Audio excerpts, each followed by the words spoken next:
Hello my dear students, welcome in this session of English teaching।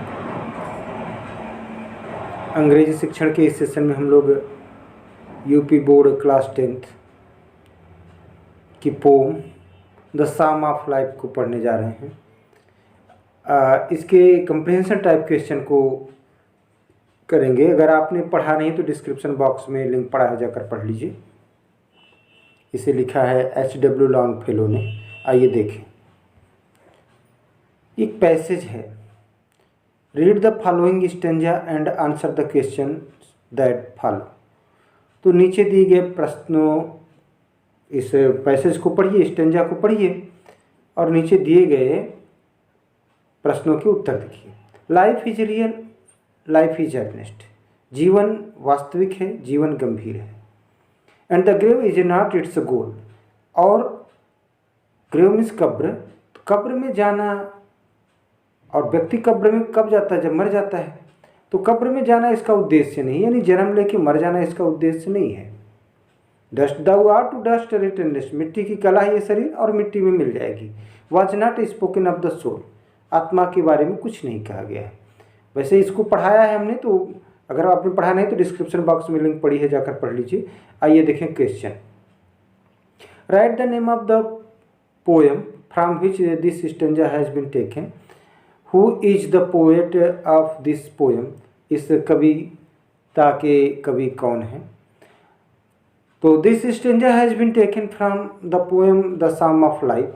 तो यह stanza कविता the psalm of life से ली गई है।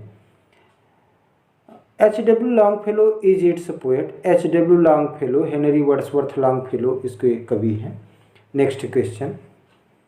What does the poet say about life, कवि जीवन के बारे में क्या कहता है? आंसर, द पोएट सेज, कवि कहता है, life is real and earnest, जीवन वास्तविक और गंभीर है। The grave is not the goal of life, तो जीवन का उद्देश्य कब्र नहीं है।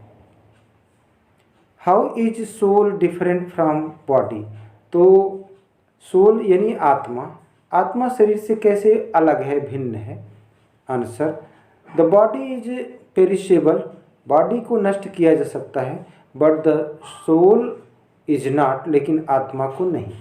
इट इज इमोर्टल, यह अमर है, आत्मा अजर और अमर है।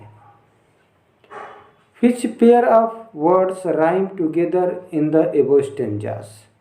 तो ऊपर दिए गए स्टेंजा, जो अभी स्टेंजा हम लोगों ने देखा था 4 लाइन की, तो उसमें कौन सा राइमिंग वर्ड है? तो अब जब हम लोग स्टेंजा पर आप फिर से जाकर देखेंगे तो लास्ट में तुकांत मिलेगा। वर्ड्स राइम टुगेदर आर, जो मिल रहा है, अर्नेस्ट, रिटर्नेस्ट। ये राइम होता क्या है? तुकांत, जिसका उच्चारण एक जैसा हो। तो आप देखिए कि ये जो राइम है, राइम मीन्स तुकांत, ऐसी पंक्तियों के अंत में जो शब्द होते हैं जिनका उच्चारण एक जैसा होता है, उन्हीं को राइम कहते हैं। तो आप पोएम को जब देखेंगे तो पोएम में जो लिखा है अर्नेस्ट, तो ये जो स्टेंजा देख रहे हैं आप, तो अर्नेस्ट मैच कर रहा है रिटर्निस्ट से और गोल मैच कर रहा है सोल से। तो आप जब भी इस तरह का क्वेश्चन, ये क्वेश्चन होता ही है अक्सर, तो आप यहीं शुरू कीजिए, इसको एकदम लर्न कर जाइए कि यहीं शुरू करना है। The words rhyme together are earnest dash returnest and soul dash goal dash soul, goal dash soul, यानी पहला तीसरे से और दूसरा चौथे से मैच कर रहा है। आइए नेक्स्ट स्टेंजा देखें। Let us then be up and doing, तब तो हमें उठना चाहिए और करना चाहिए। विथ अ हार्ट, पूरे मन से करना चाहिए कर्म। फॉर एनी फेट, भाग्य में कुछ भी लिखा हो। स्टिल अचीविंग, स्टिल परसुइंग, जैसा करेंगे वैसा बोएंगे। Learn to labour and to wait, कर्म करना सीखिए और फल की चिंता मत कीजिए। क्वेश्चन वही है, write the name of the poem from which this stanza has been taken. तो जहाँ से ये स्टेंजा लिया गया उस पोएम का नाम लिखना है। Who is the poet of this poem, इस कविता के कवि कौन है? Answer, this stanza has been taken from the poem the psalm of life. तो यह स्टेंजा कविता द सम ऑफ लाइफ से ली गई है। H.W. Longfellow is its poet. H.W. Longfellow Henry Wordsworth Longfellow इसके कवि हैं। What should we be prepared for while working? तो जब हम कार्य कर रहे हैं तो हमें किस बात के लिए तैयार रहना चाहिए? Answer, we should be prepared for the worst while working. जब हम कार्य कर रहे हों तो बैड का ये कंप्लीट डिग्री है, बैड वर्स वर्स्ट आप जानते हैं, बैड वर्स वर्स्ट ये सुपरलेटिव डिग्री है। तो खराब से खराब रिजल्ट के लिए हमको तैयार रहना चाहिए, ये कवि सुझाव देता है। आंसर, अब ये नेक्स्ट क्वेश्चन है, what advice does the poet wish to give us? कवि हमको क्या सलाह देना चाहते हैं? Answer, the poet advises us, कवि हमको सलाह देते हैं to be prepared for any fate in the last, कि अंततः हमको कर्म करना चाहिए और अंततः किसी भी भाग्य के लिए तैयार रहना चाहिए। अच्छा हो बुरा हो जैसा भी भाग्य हो उसके लिए हमको रेडी रहना चाहिए, प्रिपेयर रहना चाहिए, तैयार रहना चाहिए।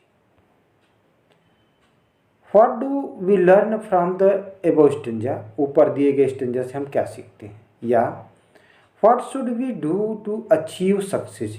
या सफलता हासिल करने के लिए हमें क्या करना चाहिए? Answer,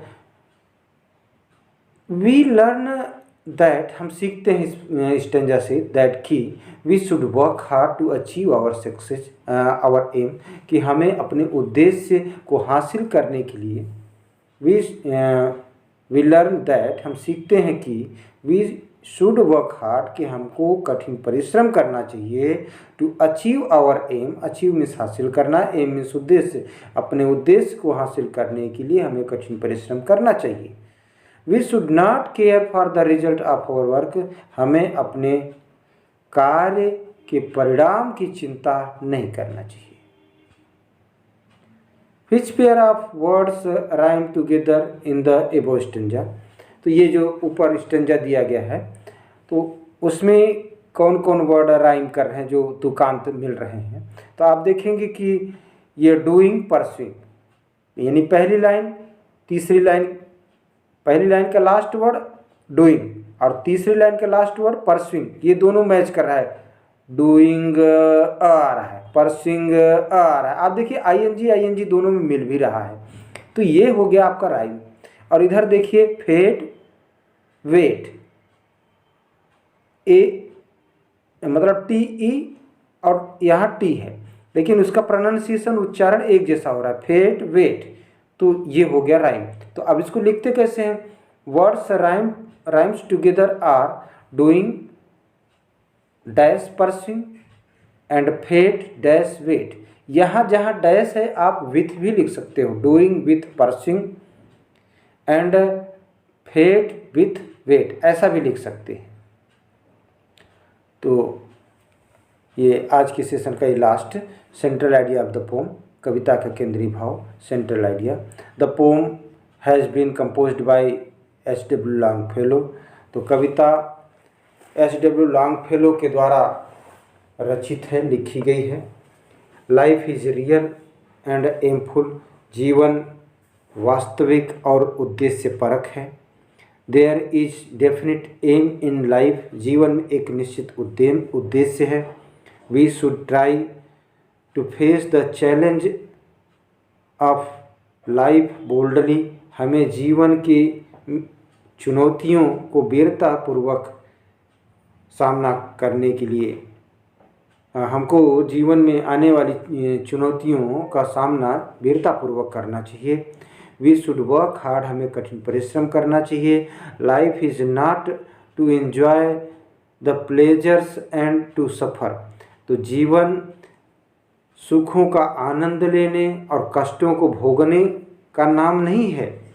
but we should work harder to achieve success after success, बल्कि हमको और अधिक कठिन परिश्रम करना चाहिए। सफलता दर सफलता प्राप्त करने के लिए और अधिक कठिन परिश्रम करना चाहिए। We should not worry about the result of our work, हमें अपने कार्य के परिणाम की चिंता नहीं करनी चाहिए। Thanks for watching.